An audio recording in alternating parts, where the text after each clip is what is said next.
So this video is just going to look at how you do a number of tasks on a Ledger Nano S or a Ledger Nano X. And the process for these is basically the same.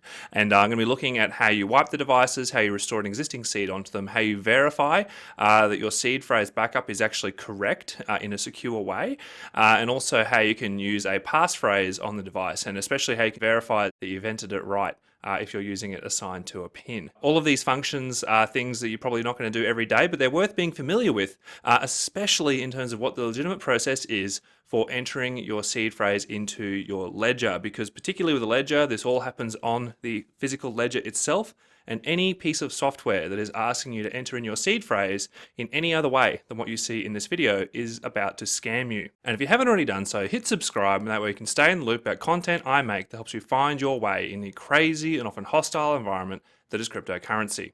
Alright, so I've got a Ledger Nano S here and a Ledger Nano X, and the thing is that for pretty much everything in this video, the procedure for them is exactly the same. So for this video, I'll just be using the Ledger Nano X just because it doesn't have a wire that gets in the way when I'm trying to handle the device. Wiping a Ledger Nano is really easy. All you need to do is get the pin wrong 3 times, and the whole thing will just wipe itself. The device will be reset, and you'll be presented with exactly the same options that you are when you got the device for the very first time. And to restore an existing seed onto the device, all you need to do is select that you want to restore from a recovery phrase, set a pin, selecting the number of words, and then entering it using exactly the same workflow for the recovery check app. So to verify that our seed phrase backup is correct, we want to go into Ledger Live. We need to go into the manager, and the app that we want to install is called Recovery Check. Because with a Ledger device, this happens purely on the Ledger, so we're going to install that app. And again, it's important to say that if there is not room on your Ledger to fit this app, simply uninstalling an app from your Ledger will not actually do anything at all to the cryptos that are stored and accessed using that app. They'll still be there if you uninstall the app and reinstall it. So it's safe to just make space for the Recovery Check app if you're running a Nano S.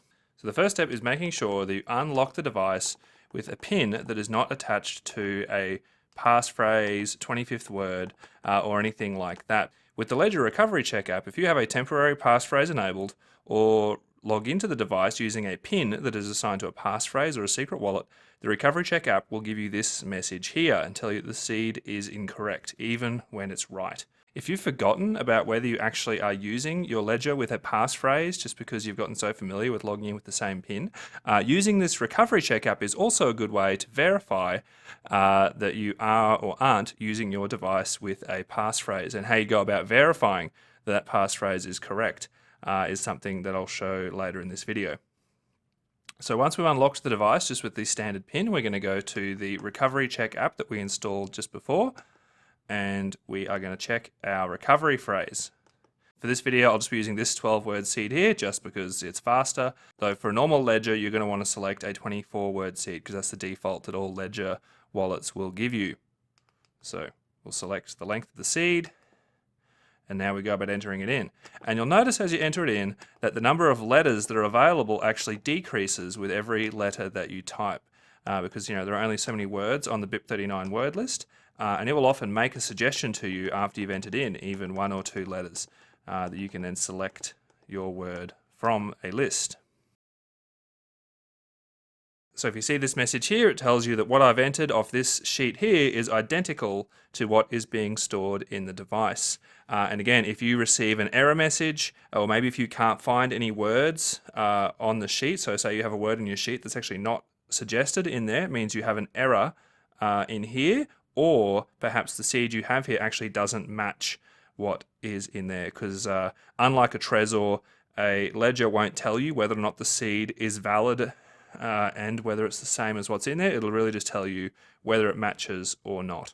But the key thing to remember with the Ledger is that even if you have entered the seed phrase correctly and it is the one that is in there, if you've unlocked the device using a PIN that's attached to a passphrase, or if you've run this app with a temporary passphrase set, then you are going to get the message that the recovery phrase doesn't match. So using a BIP39 passphrase is an advanced feature, and basically to do it you need to go into the settings menu. For the Ledger Nano S, you can access the settings through the same menu that you would with all the other apps, whereas the Ledger Nano X, you have to go into the control center. So you've got to do a sort of long press on the two buttons and then go into settings, security, and then there's the passphrase there. And once you're in though, the process is exactly the same on both devices, except for the ordering in which they give you the warnings. And we are going to select passphrase. And firstly, we're going to try attaching it to a pin. So we're going to read the warning and say, yes, we understand that. And now what we're going to do is choose a pin for this passphrase. And now we're going to enter a passphrase. So just for the sake of my sanity and keeping this video short, we'll just type in cat.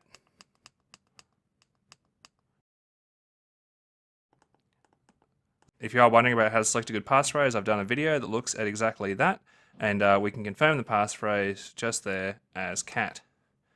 Now we type in the current pin that we used to unlock the device, and there we go. So the passphrase of cat is now assigned to a pin. So if I now log in to the device using the pin that I just set that is attached to the passphrase cat, I can then go through the add account workflow and add the new account, which is an account that needs that passphrase. And if I do the verified receive workflow using that one with the passphrase enabled when connecting using this pin, it will work and I can see the address on the screen of the device. So it's not part of the official Ledger documentation, but I would suggest that it's actually really important if you are assigning a passphrase to a pin to use the temporary passphrase feature to verify that the passphrase you have attached to the pin is correct. Because again, even a single character being wrong in the passphrase you entered in and attached to a pin is going to result in a completely different set of wallets, and you'd have to use something like BTC Recover to recover from that kind of mistake. Before I go putting any funds on this wallet using this passphrase, what I would want to do is go into the security settings and set the temporary passphrase to be the same as the one that I believe I've assigned to a pin. And I can confirm it there on the screen. And the ledger is now going to be using this temporary passphrase. So if I go back out and go into the Bitcoin app and do the verified receive workflow with the passphrase of cat, it will actually work correctly. The same as if I had unlocked the device using the passphrase attached to the pin. If instead I thought that my passphrase should actually be CATE, so one of the spellings for the name Kate, and I set that as the temporary passphrase. So if I go back into the Bitcoin app with the temporary passphrase of Kate, CATE set now, and do the verified receive workflow, it'll give me this error message here that says, please check your hardware wallet is set up with the recovery phrase or passphrase that belongs to the selected account. So if you see this message, it tells you clearly that the pin that is currently running in temporary mode is different to the one that was used to add the account. So that means if that account was added using the passphrase assigned to a pin, that you have made a typo in that passphrase. So you can go through the process of reassigning the passphrase to a pin, re-adding the account and double checking that. And then once you've verified that the same account is being used to the pin that is seen when you're using it in temporary mode, you are good to go. Thanks for watching. I hope that was helpful. Hit like if you think that other people would find this video useful, and hit subscribe if you'd like to be kept in the loop about future content I make that helps people stay safe in the crypto space and to recover if they get into trouble. If you have any questions about this video or a topic that you'd like me to cover, just leave a reply.